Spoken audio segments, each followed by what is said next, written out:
کہ وہاں فرمایا گیا تھا کہ تین جو سب سے بڑے بڑے گناہ ہیں، والذین لا يدعون مع اللہ الہا آخر، وہ لوگ کہ جو اللہ کے ساتھ کسی اور الہ کو پکارتے نہیں ہیں، کسی اور سے دعا نہیں کرتے، ولا يقتلون النفس التي حرم اللہ الا بالحق، نہیں انسانی جان کو قتل کرتے ہیں جسے کہ اللہ نے محترم قرار دیا ہے مگر حق کے ساتھ، یعنی کوئی قانون کی دفعہ ان کے اوپر لاگو ہو جائے تو بات دوسری ہے۔ قتل عمد کے قصاص میں قتل ہوگا، یا یہ کہ زنا اگر شادی شدہ مرد یا عورت کرتے ہیں تو ان کی سزا جو ہے وہ رجم ہے، جو قتل کی ایک بہت ہی شدید شکل ہے، یا مرتد کی سزا قتل ہے، اور یا پھر یہ ہے کہ کافر کو قتل کیا جا سکتا ہے جو حربی ہو، جس کے ساتھ جو جنگ ہے وہ ڈکلیئرڈ ہو۔ ان چار صورتوں کے علاوہ کسی انسان کو کسی حالت میں کسی جذبے کے تحت قتل کرنا جائز نہیں ہے، حرام ہے، حرام مطلق ہے۔ یہ ہمارے ہاں جو وہ عزت کے نام پر آنر کلنگز جو ہو رہی ہوتی ہیں، یہ سب کے سب جو ہے جرم ہے اسلام کی نگاہ میں۔ کسی کو یہ حق حاصل نہیں ہے کہ اس طرح سے اپنے ہاتھ میں قانون کو لے لے۔ لیکن اس کے بعد فرمایا تھا کہ جو لوگ یہ کام کرتے ہیں تو پھر یہ ہے کہ یلقا اساما، وہ اس کی پاداش بھگت کر رہیں گے۔ یضاعف لہ العذاب یوم القیامہ، ان کے لیے قیامت کے دن عذاب دگنا کر دیا جائے گا، بڑھا دیا جائے گا۔ وَيَخْلُدْ فِيهِ مُهَانًا، اور وہ رہیں گے اس میں ہمیشہ ہمیش نہایت ذلت کے ساتھ، رسوا ہو کر۔ إِلَّا مَن تَابَ وَآمَنَ وَعَمِلَ عَمَلًا صَالِحًا، اس میں استثناء ہے کہ جو توبہ کرے اور تجدید ایمان کرے یا ایمان لائے۔ اگر پہلے کافر تھا تو ایمان لائے گا، اور اگر پہلے مسلمان تھا لیکن یہ کہ یہ گناہ سرزد اس سے ہوا تو گویا کہ ایک طرح کے کفر میں وہ داخل ہو گیا تھا، ایمان حقیقی سے محروم ہو گیا تھا، تو گویا کہ تجدید ایمان کرے۔ الا من تاب وآمن وعمل عملا صالحا، اور پھر اس کا عمل تبدیل ہو جائے، عمل درست ہو جائے، غلط کام کو فی الواقع چھوڑ دے۔ فاولئک یبدل اللہ سیئاتہم حسنات، تو یہ وہ لوگ ہیں کہ اللہ تعالیٰ ان کی برائیوں کو بھلائیوں سے بدل دے گا۔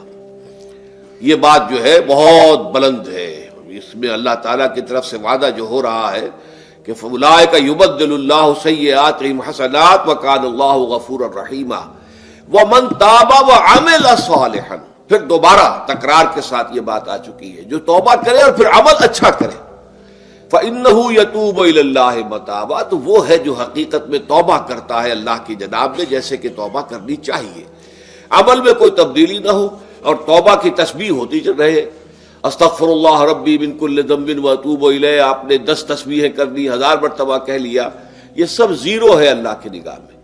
ذکر کا ثواب مل جائے گا کہ اتنا وقت آپ نے اللہ کا نام لیا ہے، اللہ کا ذکر کیا ہے، اس کا ثواب تو ملے گا، لیکن یہ توبہ نہیں ہے، اس سے کسی گناہ کی معافی کا کوئی سوال نہیں ہوتا، اس سے برائیوں کے بھلائیوں میں بدلنے کا کوئی امکان نہیں ہے، اس سے اس کی سزا سے بچنے کی کوئی سبیل نہیں ہے۔ اب سورہ تحریم میں خاص طور پر ایک خاص جو پس منظر ہے اس کے اعتبار سے یہ آیت آ رہی ہے، یا ایھا الذین آمنوا توبوا الی اللہ توبۃ نصوحا، اے وہ لوگوں جو ایمان لائے ہو، اے ایمان کے مدعیوں، دعوے داروں، توبہ کرو اللہ کی جناب میں، لیکن وہ توبہ خالص ہونی چاہیے، توبۃ نصوحا۔ اس سورہ مبارکہ کے پس منظر کو نوٹ کیجئے تو اس میں ایک خطائے اجتہادی کہہ لیجئے حضور سے ہو گئی تھی صلی اللہ علیہ وسلم، اگرچہ وہ خطا جانب خیر میں تھی، اچھے کام کے لیے تھی، برے کام کے لیے نہیں تھی، کہ آپ نے اپنی ازواج مطہرات کی دل جوئی کے لیے ایک شے جو اللہ کی طرف سے آپ کے لیے حلال تھی اس کو استعمال نہ کرنے کی قسم کھا لی، تو اس پر حضور کو روکا گیا، یا ایھا النبی لما تحرم ما احل اللہ لک تبتغی مرضات ازواجک، اے نبی کیوں آپ اپنے اوپر حرام ٹھہراتے ہیں وہ شے جو اللہ نے آپ کے لیے حلال قرار دی ہے؟ کیا آپ اپنی بیویوں کی رضا جوئی کے لیے ایسا کر رہے ہیں؟ واللہ غفور الرحیم، اللہ غفور ہے، رحیم ہے، اللہ نے آپ کی اس خطا سے درگزر کیا ہے، لیکن قد فرض اللہ لکم تحلۃ ایمانکم، اللہ تعالیٰ نے راستہ تمہارے لیے کھول دیا ہوا ہے کہ ایسی قسموں کو کھولا جا سکتا ہے، جس کے لیے کہ سورہ مائدہ کے اندر کفارہ دے دیا گیا۔ تو گویا کہ حضور کو یہاں حکم دیا جا رہا ہے کہ آپ اپنی اس قسم کا کفارہ دیجئے، قسم کا، اور یہ جو قسم ہے اس کو کھول دیجئے۔ نمبر 2 پہ پھر 2 ازواج مطہرات کا معاملہ آیا کہ حضور نے ایک راز کی بات کہی ایک زوجہ محترمہ سے، لیکن انہوں نے وہ راز جو ہے وہ دوسری زوجہ محترمہ کو پہنچا دیا جن میں زیادہ آپس میں قریبی تعلق تھا. تو گویا کہ یہ بھی ایک طرح سے خیانت ہو گئی، اس لیے کہ راز جو ہے وہ تو ایک امانت ہوتا ہے، اور خاص طور پر عائلی زندگی میں میاں بیوی کے درمیان کے جو معاملات ہوتے ہیں وہ تو بہت ہی رازداری پر مبنی ہوتے ہیں. اس لیے ان میں سے کوئی چیز جو ہے جس کو خاص طور پر کہا گیا ہو کہ یہ ایک راز کی بات ہے، یہ تم سے کہہ رہا ہوں، کسی اور سے کہنا نہیں ہے، تو اس میں جو غلطی ہوئی ہے وہ بھی ایک بڑی غلطی تھی حضرت عائشہ صدیقہ رضی اللہ تعالی عنہا ان کی. تو ان دونوں کے پس منظر میں پھر تیسری بات آئی کہ اہل ایمان اگر تم غافل ہو اپنے اہل و عیال کی طرف سے اس اعتبار سے کہ ان کا کردار کیسا بن رہا ہے، وہ اللہ کے بندے ہیں یا کوئی غلطیاں کر رہے ہیں، خطا کر رہے ہیں، تو دیکھو یہ تم ان کے ساتھ جو ہے وہ محبت نہیں کر رہے، عداوت کر رہے ہو. اس لیے کہ تمہاری اس نرمی، تمہاری اس شفقت اور ان محبت کے اندر اس درجے بڑھ جانا کہ اس میں اللہ تعالیٰ کے جو حرام کردہ امور ہیں ان میں بھی تم ملوث ہو جاؤ، تو یہ گویا کہ در حقیقت تم اپنے آپ سے بھی دشمنی کر رہے ہو اور ان سے بھی دشمنی کر رہے ہو. اپنے آپ سے دشمنی کر رہے ہو کہ تمہاری عاقبت خراب ہوگی، ان سے دشمنی کر رہے ہو کہ ان کی اگر تربیت غلط ہو جائے گی تو گویا کہ وہ جہنم کا نوالا بنیں گے. اب اس تین چیزوں کے پس منظر میں فرمایا جا رہا ہے یا ایھا الذین آمنوا توبوا الی اللہ توبۃ نصوحا، اے ایمان والو، اے ایمان کے دعوے دارو، اللہ کے جناب میں توبہ کرو، لیکن توبہ خالص نصوحا.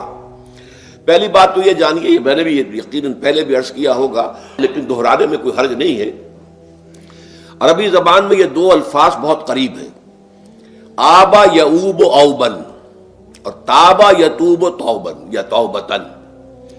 آبا یعوب اوبن بھی ہوتا ہے واپس لوٹنا، لیکن یہ ہے کسی یعنی مادی چیز کی طرف سے واپس لوٹنا. ایک ہے تابا یتوب توبن یا توبتن، وہ کسی فعل سے، معنوی چیز سے پلٹ آنا، لوٹ آنا. چنانچہ ایک بڑی پیاری جو دعا حضور صلی اللہ علیہ وسلم مانگا کرتے تھے، آپ کی مسنون دعاؤں میں سے ہے، جب آپ سفر پر گئے واپس گھر آئے تو گھر میں داخل ہوتے ہوئے آئبونا تائبونا لربنا حامدون، ہم پلٹ کر آ گئے ہیں سفر سے، وطن سے میں پہنچ گئے ہیں، گھر میں داخل ہو رہے ہیں، اور ہم اس حال میں بھی اپنے رب کی جناب میں توبہ بھی کر رہے ہیں، رجوع کر رہے ہیں اللہ کی جناب میں، اور اپنے رب کی حمد کرتے ہوئے داخل ہو رہے ہیں. آئبونا تائبونا لربنا حامدون. اسی طرح آپ بازار جائیں، اس کے بعد اپنے گھر میں داخل ہو تو یہ دعا پڑھیں، تو یہ گویا یہ بہت ہی ایک یوں سمجھیے مبارک، بہت سی اس کے اندر برکات ہوں گی. تو اس میں بھی لفظ آبا یعوب اوبن، تابا یتوب توبن، یہ دونوں کے بہت قریب آ گئے، آئبونا تائبونا لربنا حامدون. توبو الی اللہ، اب الہ کو نوٹ کیجئے، یہ توبہ کا لفظ بھی بہت سے ایسے الفاظ میں سے عربی زبان کے، جیسا کہ اس سے پہلے ہم دیکھ چکے ہیں کہ ایک لفظ ہے رغبہ، رغبہ رغبت جسے اردو میں ہم بولتے ہیں. رغبہ الہ ہوگا تو کسی شے کی طرف رجحان ہونا، اس کی طلب پیدا ہو جانا، اس کی خواہش پیدا ہو جانا. اور رغبہ عن ہوگا تو کسی چیز سے متنفر ہو جانا، دور ہٹ جانا، دور چلے جانا. ورب ایک ہی ہے، پریپوزیشن کی چینج سے بالکل برعکس نتیجہ نکل آیا. ومن رغب عن سنتی فلیس منی، جسے میری سنت پسند نہیں ہے، جو اس سے ہٹتا ہے، پیچھے ہٹتا ہے، اس کو ترک کرتا ہے، اس کا مجھ سے کوئی تعلق نہیں. اسی طرح مالا یمیل و میلن، مالا الہ کسی شے کی طرف مائل ہونا، مالا عن اس شے سے ہٹ جانا، پیچھے ہٹ جانا، نفرت ہو جانا. اسی میں وہ لفظ تھا سا، فقط سقط قلوبکما، تمہارے دل جو ہے وہ تو مائل ہو ہی گئے ہیں. سغا بھی الہ ہوگا تو اس کے معنی کسی شے کی طرف مائل ہو جانا، عن ہوگا تو کسی شے سے متنفر ہو جانا.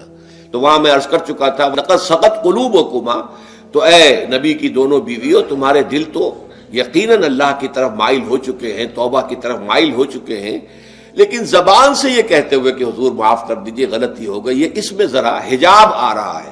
ظاہر بات ہے شوہر اور بیوی کے درمیان جس طرح کا تعلق ہوتا ہے تو اس میں یہ کہ بسا اوقات اپنی غلطی کو واضح الفاظ میں تسلیم کرنے میں کچھ ہچکچاہٹ سی ہوتی ہے. تو وہ ایک کیفیت تھی کہ تمہارا دل تو مائل ہو چکا ہے، لیکن یہ کہ تم ذرا زبان سے بھی کہو، اقرار کرو. اسی طریقے سے یہ لفظ توبہ ہے، توبہ الہ ہے، کسی کی جناب میں توبہ کرنا. جب اللہ تعالیٰ کی طرف توبہ کا لفظ آئے گا تو توبو الی اللہ توبۃ نصوحا، اللہ کی جناب میں توبہ کرو. اور جب اللہ تعالیٰ توبہ کرتا ہے، یہ لفظ جو ہے دو طرف استعمال ہوتا ہے، تواب بندہ بھی ہے، تواب اللہ بھی ہے. اللہ تواب ہے، بہت توبہ کا قبول کرنے والا، بندہ تواب ہے، بہت زیادہ توبہ کرنے والا۔ وہ حدیث میں آپ کو سنا چکا ہوں، کل بنی آدم خطاؤون وخیر الخطائین التوابون، تمام بنی آدم نہایت خطا کار ہیں، گناہ گار ہیں، غلطیاں ہوتی ہیں، خطائیں ہوتی ہیں، لیکن ان خطا کاروں میں بہتر لوگ وہ ہیں جو بہت توبہ کرنے والے، رجوع کرتے، پلٹتے ہیں، ان میں پشیمانی پیدا ہو جاتی ہے اور وہ اللہ تعالیٰ کی جناب میں رجوع کرتے ہیں، تو وہ تواب ہیں، بہت زیادہ توبہ کرنے والے۔ لیکن اللہ کی جناب میں توبہ جب بندہ کرتا ہے تو وہ الہ آئے گا، تابہ الہ، اس نے توبہ کی اللہ کی جناب میں۔ اللہ توبہ کرتا ہے یعنی اللہ تعالیٰ جو ہے اپنی نظر شفقت اور نظر رحمت جو پھیر دی تھی اس نے کہ ایک بندے نے گناہ کیا ہے، میرے حکم کی جو ہے خلاف ورزی کی ہے، معصیت کا ارتکاب کیا ہے، تو اللہ تعالیٰ اپنی رحمت اور شفقت کی نگاہ اس سے ہٹا لیتا ہے۔ لیکن جب بندہ توبہ کرتا ہے تو پھر اللہ تعالیٰ بھی رجوع فرماتا ہے اور اپنی شفقت اور رحمت اور مغفرت کے ساتھ بندے کی جانب متوجہ ہو جاتا ہے۔ لیکن وہاں تابہ اعلیٰ آئے گا، تب علینا، اے پروردگار ہماری توبہ کو قبول فرما، وہ اللہ کے ساتھ آئے گا۔ ہم جب توبہ کریں گے تو وہ الہ کے ساتھ آئے گا۔ تو یہاں فرمایا توبو الی اللہ، اللہ کی جناب میں توبہ کرو، پلٹو، رجوع کرو، اور توبۃ نصوحا، خالص توبہ۔ اس کی جو وضاحت تھوڑی سی میں ابھی کر چکا ہوں کہ خالص توبہ سے مراد کیا ہے۔ یہ نہیں کہ بس توبہ کی ورد ہو رہا ہے اور توبہ جو ہے وہ اس کے کلمات زبان سے ادا کیے جا رہے ہیں۔ بعض لوگ ہیں وہ جو آیت کریمہ ہے اس کا 1.25 لاکھ کا ہو رہا ہے، ورد ہو رہا ہے، کتنا ہو رہا ہے، اس کی تسبیح پڑھ رہے، اس سے کچھ نہیں ہوتا جب تک کہ دل کے اندر گناہ سے نفرت پیدا نہ ہو جائے، حقیقی پشیمانی نہ ہو کہ یہ مجھ سے بہت غلط حرکت سرزد ہوتی رہی ہے، پختہ ارادہ نہ ہو کہ آئندہ یہ کام نہیں کروں گا یا کروں گی، اور یہ کہ بالفعل بھی اس کام کو چھوڑ دے۔ یہ 3 شرطیں کم سے کم ہیں ان چیزوں میں کہ جو حقوق اللہ میں سے اللہ تعالیٰ کے حقوق، ان میں کوتاہی ہوئی ہے، ان میں غلطی ہوئی ہے، اس میں انسان نے کسی معصیت کا ارتکاب کیا ہے، تو 3 شرطیں۔ حقیقی پشیمانی نمبر 1، جس کے لیے میں نے اقبال کا شعر آپ کو سنایا تھا جو بالکل نوجوانی کے دور میں انہوں نے کہا تھا، اور کسی، اب میں نام بھول رہا ہوں، کوئی بہت بڑے شاعر تھے، استاذ تھے، اساتذہ، استاذ الشعراء، انہوں نے کہا تھا کہ میاں صاحبزادے اس عمر میں، اور یہ شعر اس قدر اونچا شعر ہے کہ موتی سمجھ کے شان کریمی نے چن لیے قطرے جو تھے میرے عرق انفعال کے۔ انفعال کہتے ہیں شرمندگی کو، کہ میں جب شرمندہ ہوا کہ میں اللہ کی جناب میں یہ کیا حرکت کر بیٹھا، تو اس سے میری پیشانی پر جو پسینے کے قطرے رونما ہوئے، اللہ تعالیٰ نے ان کو موتی سمجھ کے چن لیا۔ اللہ تعالیٰ کو بندے کی توبہ سے اتنی خوشی ہوتی ہے۔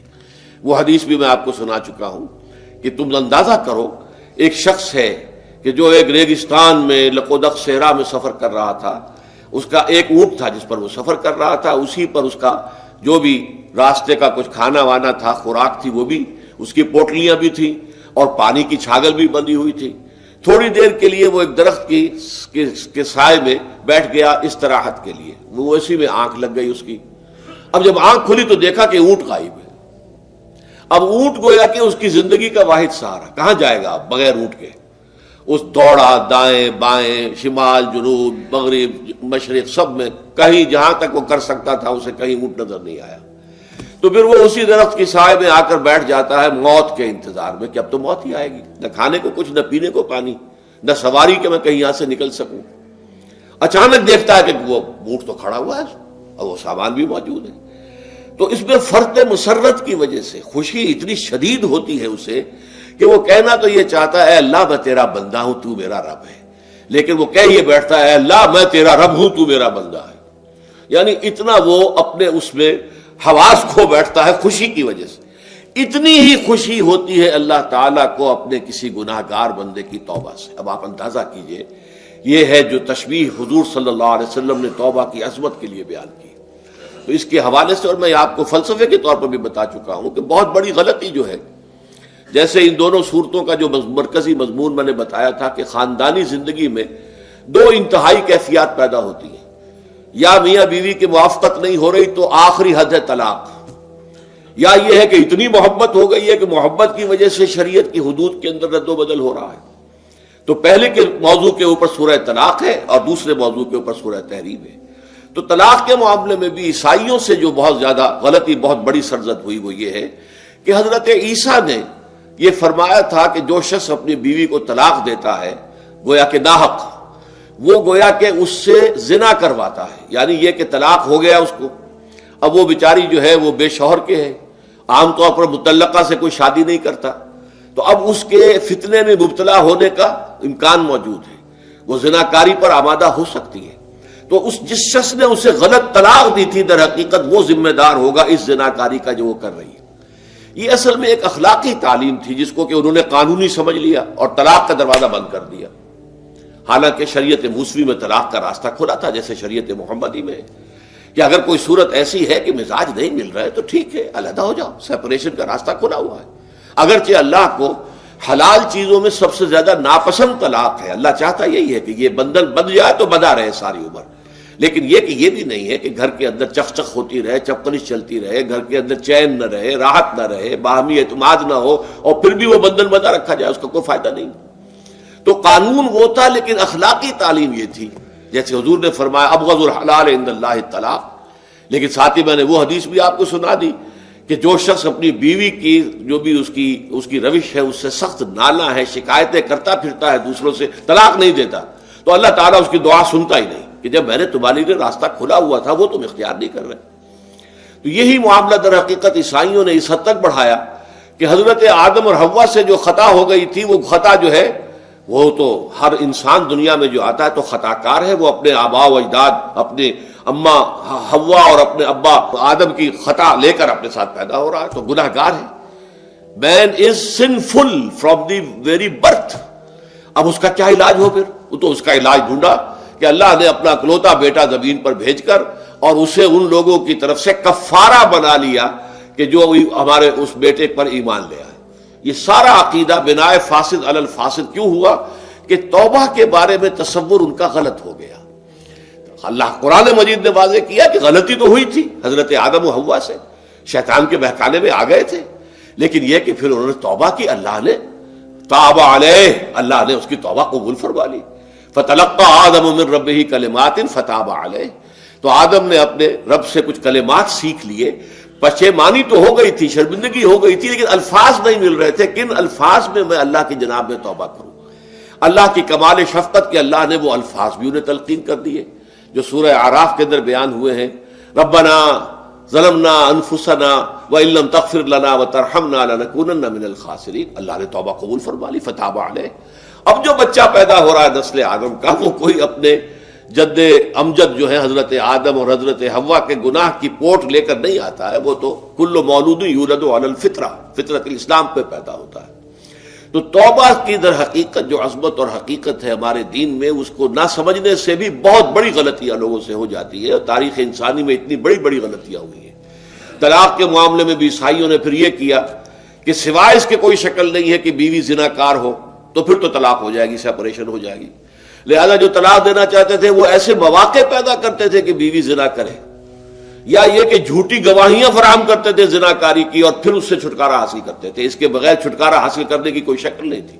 اس پر بڑے بڑے افسانے جو ہیں وہ مغربی لٹریچر کے اندر آپ کو ملیں گے کہ عورت سے نجات پانے کے لیے انہیں پھر یہ کرنا پڑتا تھا کہ جھوٹے طور پر جھوٹا الزام تہمت لگا کر اس کے اوپر زنا کا الزام ثابت کرے، یا یہ ہے کہ اسے واقعتاً خود ایسے حالات میں ڈال دے کہ وہ زانیہ بن جائے اور پھر اس سے نجات حاصل۔ یہ گویا کہ پھر وہی بناء فاسد علی الفاسد، ایک غلط بات کے اوپر دوسری غلط بات کا۔ تو توبوا الی اللہ توبۃ نصوحا، توبہ کرو اللہ کی جناب میں جو کہ خالص توبہ ہو۔ خالص توبہ میں 3 شرائط میں نے بیان کر دی کہ اگر اللہ کے حقوق میں معاملے میں کمی بیشی ہوئی ہے تو پھر یہ ہے کہ پشیمانی حقیقی، عزم مصمم دوبارہ نہیں کروں گا نہ کروں گی، اور نمبر 3 یہ کہ ایک مرتبہ اس گناہ کو لازماً چھوڑ دینا۔ اس کے بعد جو ہے اگر یہ حقوق العباد میں سے ہے تو ایک چوتھی اضافی شرط ہے، یا تو اس کی تلافی کرو، اس کا پیسہ مارا تھا تو پیسہ دو، بہن کا حق جو ہے وراثت میں کھایا تھا تو اس کو ادا کرو، یا اس سے معافی حاصل کرو، یا پھر ایک شکل ہو سکتی ہے کہ اگر وہ فوت بھی ہو گیا ہے، اب کوئی شکل نہیں ہے، اس کی طرف سے صدقہ و خیرات کرتے رہو، اللہ یہ میں کر رہا ہوں اس کے حساب میں اس کو جمع کر دے، اور میری جو کوتاہی تھی اس کو معاف فرما دے، اس کو جو ہے وہ ڈیبٹ کریڈٹ ہو جائے گا، ورنہ پھر آخرت میں یہ ہوگا کہ آپ کی نیکیاں اس کے حوالے کی جائیں گی۔ یا آپ کے پاس نیکیوں کا ذخیرہ بھی کافی نہ ہوا تو اس کے گناہ آپ کے پلڑے میں ڈال دیے جائیں گے. اور اسی کو حضور نے فرمایا کہ میری امت کا اصل مفلس وہ ہے. آپ نے پوچھا اتدرون من المفلس، آپ لوگ جانتے ہیں کہ مفلس کون ہوتا ہے؟ تو صحابہ نے وہی جواب دیا جو ہم میں سے ہر شخص جواب دے گا، المفلس عندنا من لا درہم لہ ولا دینار. ہمارے نزدیک ہم مفلس اس کو کہتے ہیں جس کے پاس درہم و دینار نہیں ہے، روپیہ پیسہ نہیں ہے. حضور نے فرمایا نہیں، میری امت کا مفلس وہ ہوگا جو قیامت کے دن حاضر ہوگا، بہت سی نمازوں کی وہ پنڈ لے کر آئے گا، وہ گٹھڑی لے کر آئے گا، گٹھڑا لے کر آئے گا، اور روزوں کا اور اس کا اور حجوں کا اور عمروں کا، لیکن وقد شتم ھذا واکل مال ھذا، اس نے مال کھایا تھا فلاں کا حرام طریقے سے، فلاں کو گالی دیتی تھی، فلاں پر تہمت لگائی تھی، حقوق العباد کے اندر جو ہے اس کی عزت پر حملہ کیا تھا. وہ سارے مدعی جمع ہو جائیں گے. اللہ تعالیٰ کسی سے کہے گا بھائی تم اس کی نمازیں لے جاؤ، کسی سے کہے گا اس کے روزے لے جاؤ، اچھا تم لو حج لے جاؤ، اس کے عمرے لے جاؤ. اس کے بعد بھی مدعی باقی ہوں گے تو اب مدعیوں کے گناہ اس کے پلڑے میں ڈالے جائیں گے، اور پھر وہ دوسروں کے گناہوں کے بوجھ تلے دب کر جہنم میں جھونک دیا جائے گا. تو یہ حقوق العباد کے اندر معاملہ اس سے بھی کہیں زیادہ سخت ہے کہ جو حقوق اللہ کا ہے. اللہ تو بڑا غفور ہے، رحیم ہے، اس کے اندر وہ رعایت بھی کرے گا، لیکن حقوق العباد کا معاملہ اللہ کہہ دے گا یہ میرا معاملہ ہے ہی نہیں، یہ تمہارا آپس کا معاملہ ہے، تمہیں اس میں تو جو بھی ہے لین دین کر کے ہی معاملہ چکانا ہوگا، دے دے کر معاملہ ہوگا، اس کے بغیر نہیں. تو توبوا الی اللہ توبۃ نصوحا عسى ربکم ان یکفر عنکم سیئاتکم. عین ممکن ہے، عسى اصل میں امید دلانے کے لیے ہوتا ہے، شاید کہ ایسا ہو جائے، لیکن جب اللہ کی طرف سے یہ لفظ آتا ہے تو یہ یقینی معنی، یقینی وعدے، اللہ کا وعدہ ہے. اگر تم یہ توبہ نصوح کرو گے تو اللہ کا وعدہ ہے تم سے کہ وہ تم سے تمہاری برائیوں کو دور کر دے گا. یہ تکفیر کے لفظ کو بھی سمجھ لیجئے. کفر کا اصل معنی ہے چھپا دینا، دبا دینا. اسی لیے گناہ کا کفارہ ہوتا ہے. آپ سے گناہ ہو گیا، آپ نے کفارہ دے دیا تو گناہ چھپ گیا، دب گیا، اس کے اثرات زائل ہو گئے، وہ آپ کے نامہ اعمال سے اس کو ختم کر دیا جائے گا. یہ ہے کفارہ، کفارہ. کفار جمع ہے کافر کی. کافر جو ہے وہ حق کو چھپاتا ہے، اللہ کی دعوت جو دی جا رہی ہے اس کو دباتا ہے، تو اس معنی میں وہ کافر ہے، انکار کرتا ہے. لیکن یہ کہ ایک کفران نعمت ہے، کسی نے آپ پر احسان کیا ہے اور آپ اس کا احسان نہیں مان رہے، آپ کے لیے دل میں اس کے لیے کوئی احسان بندی کے جذبات پیدا نہیں ہوئے، تشکر کا جذبہ پیدا نہیں، یہ کفران نعمت ہے. تو تکفیر کس کو بھی کہتے ہیں؟ تکفیر اسے بھی کہتے ہیں مسلمان امت میں سے کسی کو نکال دینا، اس لیے کہ وہ بنیادی عقائد میں علیحدہ ہو گیا ہے. تو یہ پرجنگ ہے، یہ بھی تکفیر ہے. تو تکفیر اعمال کیا ہے؟ کہ برے اعمال کو دھو دے گا تمہارے نامہ اعمال سے، بل اور نمبر 2 تمہارے دامن کردار سے بھی دھو دے گا. جو غلطیاں تمہارے اوپر چلی آ رہی تھی، اتنے عرصے تک تم کرتے رہے ہو، تمہارا کردار جو ہے اس سے مقدر ہو گیا ہے، اس کے اندر جو ہے خرابی پیدا ہو گئی ہے، تو اللہ اس کو بھی دھو دے گا. تو دنیا میں بھی تکفیر کا اثر ہوگا کہ انسان کی اصلاح ہو جائے گی، اس کی سیرت و کردار جو ہے صحیح رخ پر آ جائیں گے. اور آخرت میں یہ ہے کہ اس کا جو اعمال نامے میں جو گناہ درج تھا وہ وہاں سے صاف کر دیا جائے گا، محو کر دیا جائے گا. یہ تکفیر 2 گناہ ہے. اور اس میں جو ہم سورہ الفرقان میں پڑھ کر آئے ہیں وہ اس سے بھی اگلی بات ہے. اولئک یبدل اللہ سیئاتہم حسنات. جہاں گناہ کا اندراج تھا وہاں اب نیکی کا اندراج ہو جائے گا. تمہاری سیرت و کردار میں جو گناہ کا پہلو تھا وہ اب نیکی کے پہلو میں بدل جائے گا. یہ تکفیر گویا کہ دنیا میں بھی اور آخرت میں بھی. عسیٰ ربکم، امید ہے اور اللہ کا وعدہ ہے کہ وہ تم سے تمہاری برائیوں کو دور کر دے گا. مطلب یہ کون انسان ہے جو برائی سے بالکل پاک ہے؟ کل بنی آدم خطاؤون وخیر الخطائین التوابون.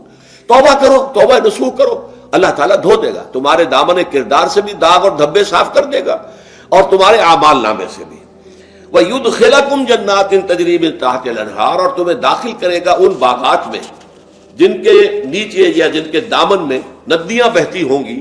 یوم لا یخزی اللہ النبی والذین آمنوا معہ، وہ دن کہ جس دن اللہ رسوا نہیں کرے گا نہ نبی کو اور نہ ان کو جو ان کے ساتھ ایمان لائے. ان کے ساتھ ایمان لانے، ظاہر بات ہے انبیاء کے رسوا ہونے کا تو کوئی سوال ہی نہیں. یہاں اس کا ذکر جو ہے وہ تو صرف بطور تذکرہ کر دیا گیا، ورنہ اصل کیا ہے؟ جو نبی کے ساتھ ایمان لائے. اور نبی کے ساتھ ایمان لانے والوں میں درجہ اول کے لوگ وہ ہیں جو صحابہ کرام ہیں، جو حضور کے زمانے میں تھے حضور کے ساتھ دیا انہوں نے اپنے جان و مال سے حضور کے مشن کو تقویت پہنچائی. جہاں حضور کا پسینہ گرا وہاں اپنی خون کی ندیاں بہا دی، اپنی جانیں دے دی. تو وہ ہے اولین. لیکن اللہ تعالی ہمیں بھی ان میں شامل کرے، اس لیے کہ جیسے کہ سورہ بقرہ کی جو آخری سے پہلی آیت ہے اس کے اندر بیان فرمایا گیا کہ آمن الرسول بما انزل الیہ من ربہ والمؤمنون، ایمان لائے رسول محمد صلی اللہ علیہ وسلم اس چیز پر کہ جو ان کے اوپر ان کے رب کی طرف سے نازل کی گئی، اور ایمان لائے صاحب ایمان. وہ صاحب ایمان سب کے سب شامل ہو جائیں گے. تو قیامت کے دن اللہ تعالیٰ رسوا نہیں کرے گا. یوم لا یخزی اللہ النبی والذین آمنوا معہ، جس دن کہ اللہ تعالیٰ رسوا نہیں کرے گا نہ اپنے نبی کو صلی اللہ علیہ وسلم اور نہ ہی ان کو کہ جو ان کے ساتھ ایمان لائے. اور یہ آخرت کی رسوائی جو ہے بہت بڑی رسوائی ہے. دنیا کی رسوائی انسان جو ہے اس کو بہت ہلکا سمجھے، آخرت کی رسوائی بہت بڑی ہے. پوری خلق خدا جہاں جمع ہوگی، پوری انسانیت جمع ہوگی، تمام آدم سے لے کر آخری انسان تک جمع ہوں گے، اور وہاں اگر رؤوس الاشہاد ہمارا پردہ چاک کیا جائے، ہمارے گناہوں کو جو ہے اعلان کیا جائے، تو وہ کتنی بڑی رسوائی ہوگی. اسی لیے یہ دعا مانگتے رہنا چاہیے، اللہم ربنا اجرنا من خزی الدنیا والآخرہ، اے اللہ ہمیں بچا لے، دنیا اور آخرت دونوں کی رسوائی سے بچا لے. دنیا کی رسوائی یہ ہے کہ آپ کی کسی غلط کام کا چرچا ہو جائے، دنیا کے اندر پھیل جائے، آپ کی جو ہے عزت جو ہے وہ داغدار ہو جائے، اس سے بھی اے اللہ بچا لے، پردہ ڈال دے. جیسے کہ حضور نے لفظ استعمال کیا الا یتغمدنی ربی برحمتہ، اللہ یہ کہ میرا پروردگار مجھے اپنی رحمت کی چادر تلے ڈھانپ لے. اللہ تعالیٰ دنیا میں بھی ہمیں ڈھانپے رکھے اور آخرت میں بھی ڈھانپ لے. تو یہ خزی دنیا والآخرہ، اے اللہ ہمیں دنیا کی بھی رسوائی سے بچائے رکھ اور آخرت کی رسوائی سے بھی بچا لیجو. بارک اللہ لی ولکم فی القرآن العظیم ونفعنی وإیاکم بالآیات والذکر الحکیم. ستا اٹھ کے کوئی نہیں خوش ہوتا،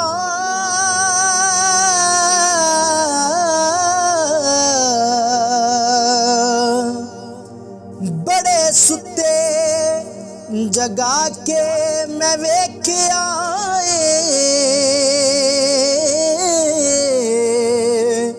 اوے کتے جیا نہیں کوئی وفادار ڈٹھا، تے ٹکر سکا بھی پا کے ویکھ آئے.